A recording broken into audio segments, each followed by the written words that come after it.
Hello मेरे प्यारे दोस्तों को सभी को मेरा नमस्कार। तो मैं आज आपको जो विद्यालय होता है हमारा जो नवोदय विद्यालय की मैथ होती है उसके चैप्टर वाइज आपको मैं क्वेश्चन की सॉल्यूशन बताऊंगा। आपने बहुतों ने नवोदय विद्यालय का सपना देखा हो, किसी ने उसके माता पिता पेरेंट्स ने देखा है कि हमारा बच्चा नवोदय विद्यालय में जाए जिससे क्या उनका सिलेक्शन हो। तो उनके लिए मैं क्या मैथ का सॉल्यूशन, जो मैथ के क्वेश्चन किस प्रकार से आते हैं, आपको किस प्रकार से करने हैं, उन सारे क्वेश्चनों की हिंट दूंगा। एक एक करके मैं सारे क्वेश्चन आपको पूरी बुक के, जो नवोदय की बुक चलती है हिंदी मीडियम की, जो एनसीईआरटी द्वारा स्थापित होती है, उनके सारे क्वेश्चनों को मैं आज यहाँ एक एक करके आपको हर रोज एक एक वीडियो मिलेगी। तो आज हमारी फर्स्ट क्लास है जिसमें हमारा फर्स्ट क्वेश्चन है। देखिए, नवोदय विद्यालय क्लास 6 मैथ। देखिए, पहला क्वेश्चन है, आपको श्रेणी दे रखी है आपको। इसमें जरूर नहीं है कि यही क्वेश्चन है, वो आपको मैं तरीका बता दूंगा किस तरीके से आपको करना है। जिस प्रकार से ये क्वेश्चन है, तो देखिए, तो हमको एक श्रेणी दे रखी है और इसमें पूछ रहा हमारा अगला पद कौन सा होगा। तो आपको जैसे मैथ में क्या होता है, संख्या आपको चेंज कर दी, लेकिन संख्या चेंज करने से कुछ नहीं होता। जो आपको मैं जो पैटर्न बताने जा रहा हूँ वही पैटर्न हमेशा रहेगा। तो देखिए कैसे करेंगे इस प्रकार के।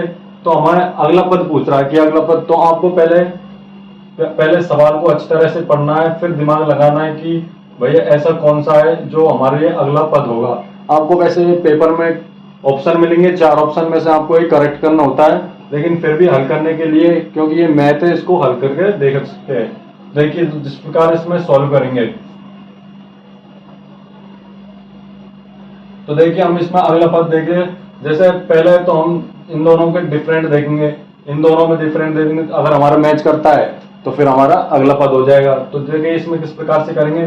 तो देखिए, अगर हम इन दोनों को प्लस करते हैं तो हमारा 8 हो रहा है, और 8 + 5 कर रहे तो 13 प्राप्त हो रहा है, और 8 और 13 प्राप्त करते प्लस करते हैं तो 21 प्राप्त हो रहा है, और 13 और 21 को प्लस करते हैं हमारा 34 प्राप्त होता है, और फिर 34 और 21 को प्लस करेंगे तो हमारा जो अगला पद है वही ज्ञात हो जाएगा। तो देखिए किस प्रकार से करेंगे। तो लिखेंगे 3 + 5, तो हमारा अगला पद कौन सा है, 8 हमें प्राप्त हो रहा है। इसी प्रकार देखिए, अब 5 + 8 करेंगे तब कितना हो रहा है, 13 हमें प्राप्त हो रहा है। ठीक है, अब देखिए 8 + 13 करेंगे तो हमें 21 प्राप्त हो रहा है। ठीक है, इस प्रकार से आपको अप्रोच लगानी है क्वेश्चन में। ठीक है, अब देखिए 13 + 21 करेंगे तो हमें 34 प्राप्त हो रहा है। ठीक है, अब 34 प्राप्त हो रहा है, और अगला पद अब देखिए किस प्रकार से करेंगे। तो 21 + 34 करेंगे तो हमारा अगला पद है 55। यही क्या हमारा आंसर, आपको ऑप्शन में 55 दिखाई दे जाएगा। इस प्रकार से इस क्वेश्चन को आपको हल करना है। आपको श्रेणी में थोड़ा सा हल्का सा दिमाग लगाना है कि भाई ये अगला पद आया कैसे, इस प्रकार से हल करेंगे। अब नेक्स्ट क्वेश्चन है, हमारी दो संख्याओं की अभाज्य संख्या है जिनके दोनों अंक भी अभाज्य संख्या है, वो कितनी संख्या होती है। तो मैंने बताया था अभाज्य संख्या क्या होती है। अगर आपने जैसे हमारे क्या बेसिक पार्ट और चल रहे हैं, अगर आप उन बेसिक पार्ट को भी देख लें जिससे कि आपको बेसिक भी सीखने को मिल जाएगा। यहाँ तो इस जो होती है, तो लिखेंगे आंसर। तो देखिए 11, 13, 23, 17, 31, 37 और 53 और 73, ये क्या होती है, हमारी अभाज्य संख्या होती है। अभाज्य संख्या बहुत होती है, लेकिन हमसे पूछ रहा है दोनों अंक भी हमारे क्या होने चाहिए, अभाज्य होने चाहिए। बता देता हूँ किस प्रकार से हल करेंगे। तो देखिए, तो हमारा पहले जो मल्टीप्लाई उसको करेंगे, तो रफ कार्य में आपको 0 to 0 मल्टीप्लाई में 15। अब देखिए इसको किस प्रकार से करेंगे। तो मैंने बताया कि छोटी क्लास में वैसे आपको कम से कम 20 तक तो टेबल आपको याद ही होगा। तो इस प्रकार से आपको डायरेक्ट करना है, क्योंकि अगर आप करने बैठ जाओगे इसको मल्टीप्लाई तो आपका क्वेश्चन छूट जाएगा क्लास में। ठीक है, अब देखिए इसको किस प्रकार से। तो 15 को 2 बार मल्टीप्लाई करेंगे तो 15 दूनी कितने होते हैं, 30। तो डायरेक्ट लिख देंगे आप 30। फिर 15 को 0 से करेंगे, तो किसी भी संख्या को 0 से अगर आप मल्टीप्लाई करते हो तो क्या होगा, हमेशा 0 प्राप्त होगा। तो लिख देंगे 0, फिर पॉइंट का पॉइंट, फिर 15 दूनी कितने होते हैं, 30। इस प्रकार से आपको मल्टीप्लाई जो अगर आपको पॉइंट में आता है तो इस प्रकार से आपको हल करना है। अब देखिए किस प्रकार से हल करेंगे। तो जो हमारा आंसर है उसको तो पहले लिखेंगे यहाँ, जो हमने रफ कार्य में करके देखा क्या है था हमारा 30.030 इस प्रकार से। ठीक है, अब मैंने आपको बताया था कि पॉइंट के नीचे पॉइंट रखना है आपको।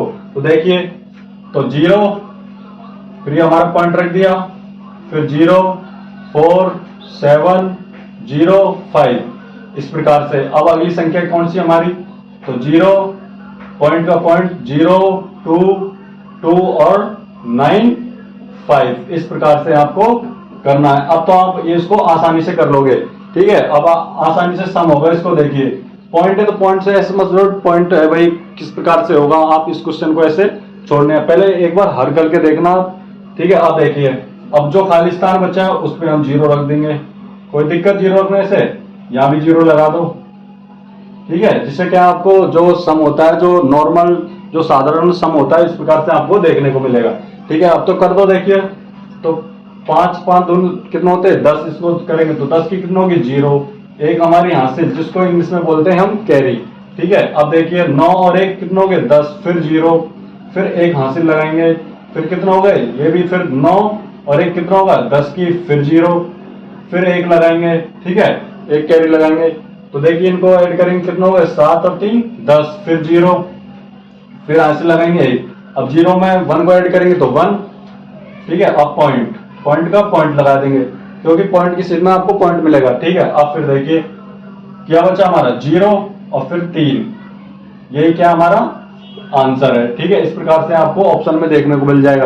अगर आपको पता है कि आंसर नहीं मिल रहा, सोच रहे होंगे तो पॉइंट के बाद 0 का कोई महत्व नहीं होता है, तो आपका जो आंसर आएगा वो क्या आएगा 30.1, ये आपका आंसर होगा, क्योंकि पॉइंट के बाद हमारे 0 का कोई महत्व नहीं होता है, ठीक है। अब देखिए नहीं योग क्या होता है, तो गुणज क्या होता है, जिस प्रकार से मैं आपको ये बताया, जैसे 3 का एक गुणज है, ठीक है, 3, 6, 9, इस प्रकार से आपको गुणज देखने को मिलेंगे। तो इसमें डायरेक्ट ही आपसे 3 का टेबल लिखना है आपको, अगर यहाँ 4 पूछ ले, अगर 10 पूछ ले और उनका योग पूछ ले, तो आपको क्या टेबल लिखना और उनका योग करना है। तो देखिए इसमें किस प्रकार से सॉल्व करेंगे इसको, तो आंसर क्या होगा, तो 3 का टेबल लिखेंगे, 3 × 3, 3 दूनी 6, 3 तिया 9, 3 चौको 12, 3 पंजो 15, 3 छिंग 18, 3 सत्ते कितना होता है 21, 3 अट्ठे 24, 3 नब्बे 27 और 3 नएगा 30, इनका टोटल योग आपको 165 आंसर में देखने को मिल जाएगा। जो आपको 4 ऑप्शन मिलेंगे उसमें आपको 165 मिलाता है, तो तुरंत आपको टिक करना है, शर्त होनी चाहिए को लिख सकते हो और योग करके आप देख सकते हो, 4 का कर सकते हो, 5 का कर सकते हो, इस प्रकार से आपको थोड़ी प्रैक्टिस करनी है, क्योंकि मैथ जितना आप प्रैक्टिस करोगे उतना ही आपको अच्छा फायदा मिलेगा, जिससे आपका क्या सिलेक्शन भी हो जाएगा, एक मैथ के बेस पे भी आपका सिलेक्शन हो जाए, ठीक है। इस प्रकार से तो आपको रोज की कंटिन्यू आपको क्लास मिलेगी। जब तक हमारी वीडियो को लाइक सब्सक्राइब जरूर करें। Thank you so much.